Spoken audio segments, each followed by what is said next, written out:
Le hasard a fait que le jour des élections, qui est un jour particulièrement propice au rassemblement des villageois sur l'esplanade et le champ de Boule, nous avons abordé Gustave, moi, Léon, Christiane, la psychiatre de Montpellier, qui vote ici, et Maxime, l'ancien adjoint à la culture de Villeneuve, la question de l'action sociale départementale à propos d'une affaire qui se déroule ici depuis 2 ans près de chez nous, celle de Raymond et de sa femme Thérèse, un couple de gens modestes, la famille de cette Thérèse étant une sorte de nœud de vipère. Je vais vous dire pourquoi à l'instant, mais je m'aperçois que j'aurais dû commencer par le début, par l'origine de notre conversation. Quelqu'un, une dame qui était venue voter et que je connaissais pas très bien, a agressé l'abonné au Monde devant Christiane, la psychiatre, à propos de l'internement de 2 professeurs de médecine à Paris en déballant toutes les théories les plus fumeuses. Il faut dire que l'un d'eux, le professeur Côme, s'est distingué par sa réticence à propos du vaccin. Mais bon, c'est pas lié, nous a-t-on dit. Alors j'ai un peu lu la presse depuis à ce sujet. Ce que je peux vous dire, c'est qu'il y a quand même un doute, mais je n'aborderai pas le fond de cette question.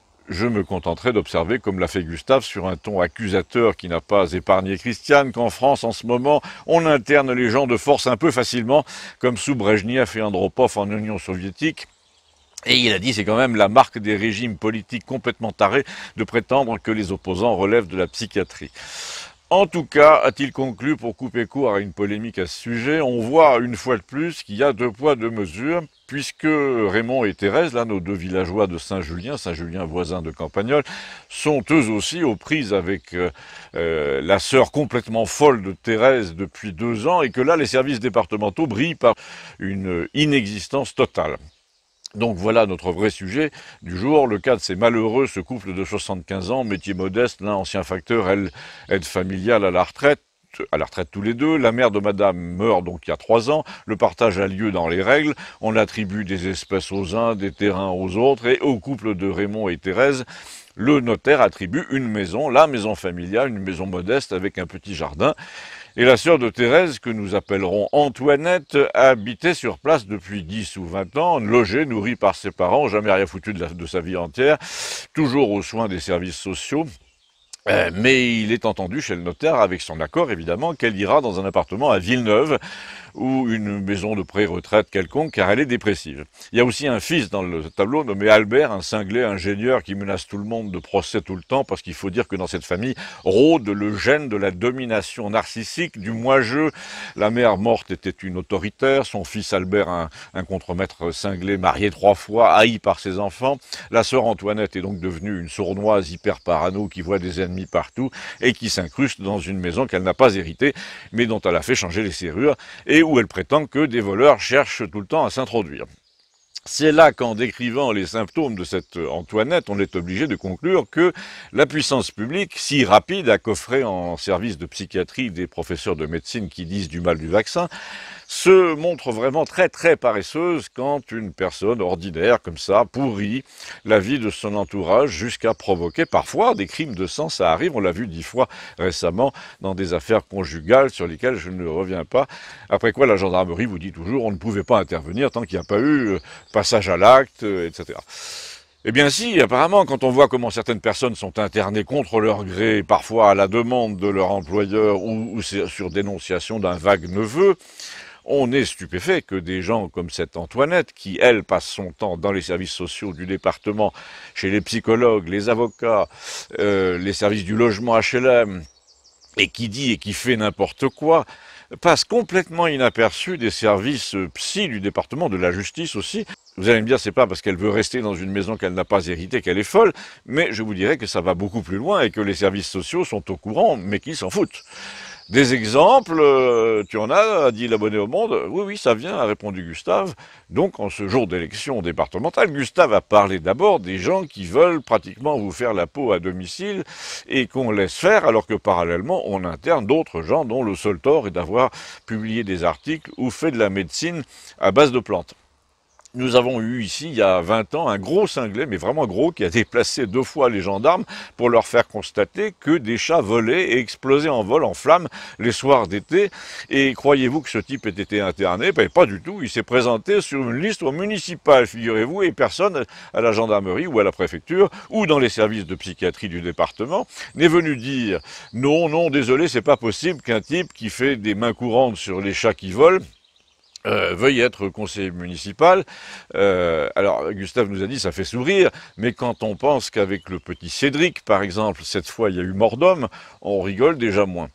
Alors là, les visages se sont un peu assombris parce que ce Cédric était un psychotique assez connu, originaire du village de Saint-Julien lui aussi, qui est voisin d'une autre, je le rappelle, et ce type très adepte de drogue douce et d'alcool menaçait sans arrêt un copain à lui qui lui avait volé une fille, au point de lui envoyer des SMS disant je vais te faire la peau.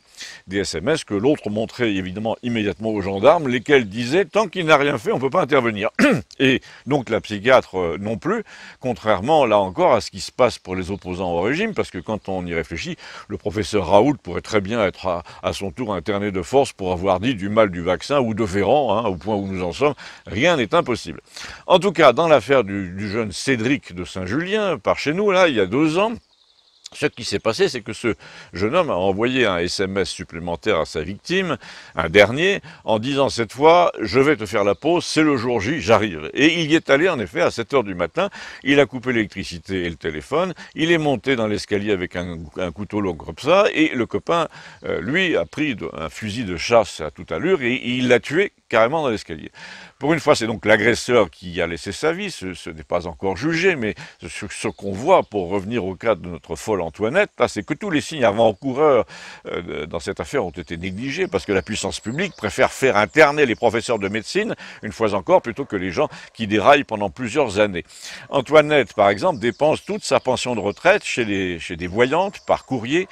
Déjà, il faut dire qu'elle accuse tout le monde dans la rue de magie noire, ce qui n'est pas très très bon signe au départ. Ensuite, elle répond donc à des courriers absolument invraisemblables en envoyant de l'argent. Gustave a eu un facsimilé par son ami Maxime, ils se sont échangés ce document par téléphone, je vous en mets un extrait puisqu'il me l'a envoyé sur mon propre téléphone après, et Gustave me dit mais c'est invraisemblable qu'on laisse des personnes en état de fragilité mentale aux prises avec des arnaqueurs de ce genre. Regarde cette prose de cinglé. Normalement, la police devrait débarquer chez cette société d'escrocs qui est basée à Paris 14e. On a l'adresse. Les psychologues devraient faire leur travail au lieu de dire « je suis pas assistante sociale ». Les juges devraient faire leur métier quand une femme comme ça pourrit la vie de tout le quartier. Et comme cette conversation avait lieu pendant le dépouillement, qui a mené, comme on le sait, à la reconduction des équipes en place, Gustave a dit « Dans tous les domaines, la France de maintenant, c'est pas de vague, c'est bien simple, il y a tout un tissu administratif de je m'en foutiste qui vote et qui fait voter pour le statu quo. Quand une cinglée comme notre Antoinette dit « je vais ruiner votre carrière si vous m'expulsez », au lieu de lui dire « tu fermes ta gueule, tu t'assieds là et tu signes ici », les fonctionnaires se mettent à réfléchir en se disant « si c'était vrai, donc ils font rien ».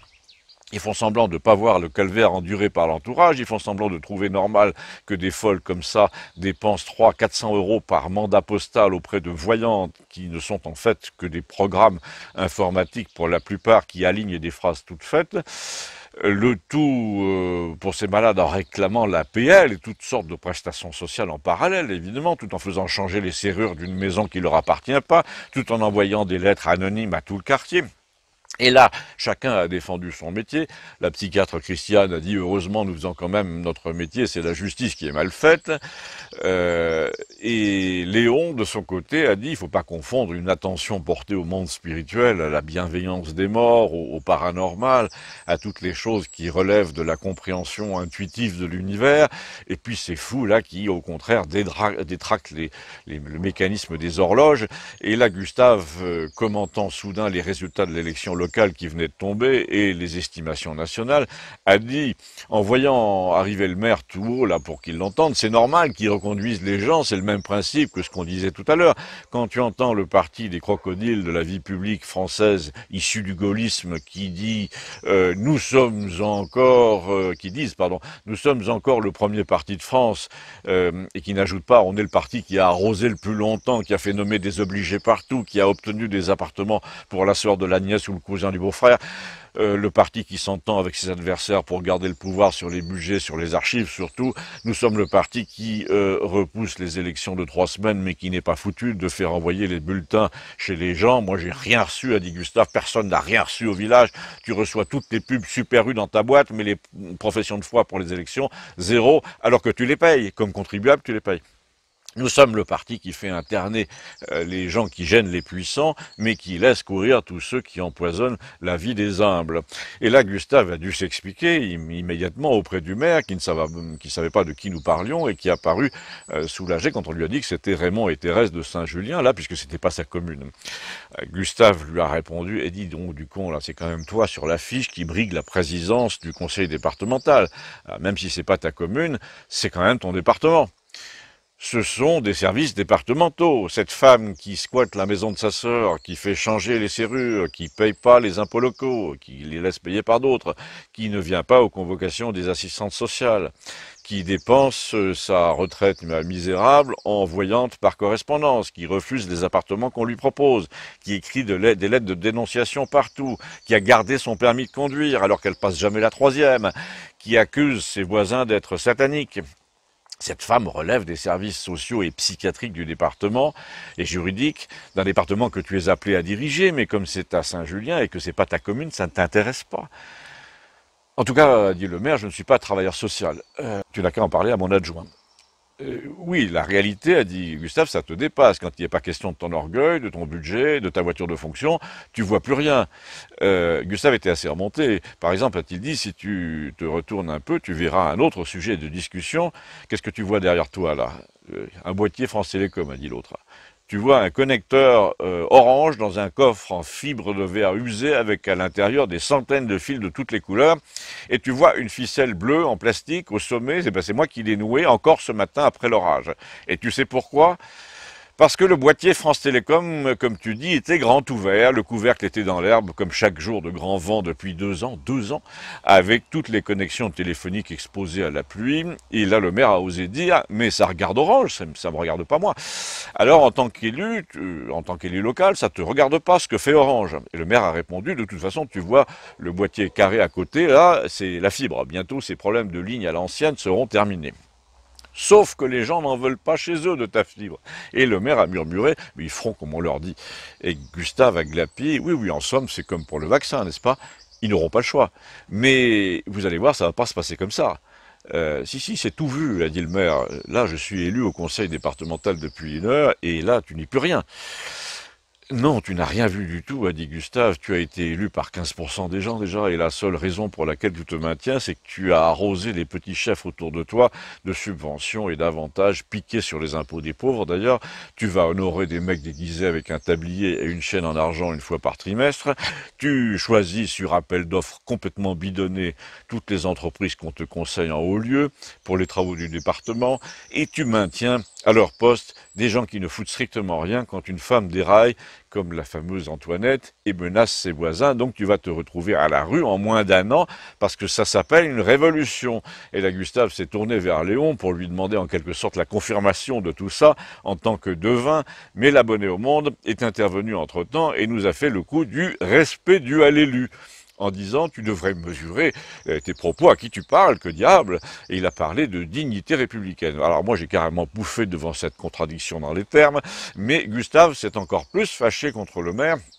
Et il a dit, dis donc, le jour où on mettra tout à plat, tu vas voir le respect républicain où tu peux te le foutre et ce qu'on en fait. Un mec qui accumule les mandats comme toi, qui prend 2000 par boulot, qui achète des maisons avant la mise en vente, à force de connaître les familles. Par exemple, quand Antoinette squatte l'appartement de sa sœur, là, pour empoisonner sa vie, le maire ne fait rien, les services départementaux non plus ne font rien, parce qu'ils ne les réveillent pas, parce qu'ils votent pour lui. Mais le jour où la sœur désespérée, la fameuse Thérèse, décide de vendre la maison malgré son occupante parce qu'elle ne peut plus payer les impôts locaux, ni la louer, ni la réparer, eh bien, notre maire va se porter acquéreur en douce auprès du notaire et lui va faire des guerpires la folle en 3 semaines, tu vas voir, en faisant décréter sa mise sous tutelle. On est à la limite de la calomnie, a dit le maire. On assume, a dit Gustave. Je vois très bien la limite de la calomnie, elle est là, mais je la saute à pieds joints, tu vois. Mais mon pauvre ami, a dit l'abonné au Monde, ces élections te rendent complètement cinglé. Et là, Léon a dit, attendez, vous devriez cesser de vous disputer parce que ça va mal finir de toute façon. Et Gustave, assez cruellement, a dit, mal finir en général ou pour monsieur le maire? Les deux, a dit Léon, et tout d'un coup, c'est comme si l'oiseau de la prophétie se mettait à battre des ailes et à s'envoler devant nous. Il a dit, Tout ce monde-là, et il désignait le panneau d'affichage municipal, va perdre sa crédibilité en moins d'un an à cause des conséquences de ces décisions. Lesquelles? Eh bien, écoutez, sur le plan médical, ils ont décidé des choses qui vont rendre les gens fous de rage contre eux. Quand? Eh ben, dans un an, a dit Léon à peu près, quand on en connaîtra les conséquences. Alors là, l'abonné au Monde a essayé de prononcer le mot fatidique qui commence par un V, que je me garde de citer ici par crainte d'un coup de ciseau. Mais selon Léon, des millions de gens qu'on a incités à se livrer à une opération médicale précise seront rendus furieux en quelques semaines contre leurs gouvernements respectifs et n'auront bientôt plus rien à perdre parce qu'on les aura induits en erreur très gravement en jouant avec leur santé. Et là, le maire conseiller départemental, qui était un primaire rusé, a compris ce qu'il voulait dire et il a osé répondre « ça dépend de la formation qu'on leur donne ». Non, non, a dit Léon, c'est trop tard. Maintenant, l'information, ils vont la chercher eux-mêmes. C'est fini. Toi, toi, a dit le maire, tu veux vraiment tout foutre par terre. Léon a dit, moi, je ne veux rien. Je lis ce qui est écrit. Où? Sur ton front, a dit Léon. Et qu'est-ce qui est écrit sur mon front? Et là, Gustave est intervenu, il a fait semblant de lire en se haussant sur la pointe des pieds. Ben, il est écrit, ça fait 30 ans que je prétends travailler pour les autres alors que je ne pense qu'à ma pomme. Gustave a dit, le reste, j'arrive pas à lire parce que je crois que par là, il est écrit finalement, je suis un pauvre con et je finirai ma vie tout seul. Bon, tout ça, c'était en direct du dépouillement à Campagnol. Vous voyez l'ambiance. Après un 22% de votes exprimés, largement inférieur à la moyenne nationale donc. Et merci, à bientôt pour la suite.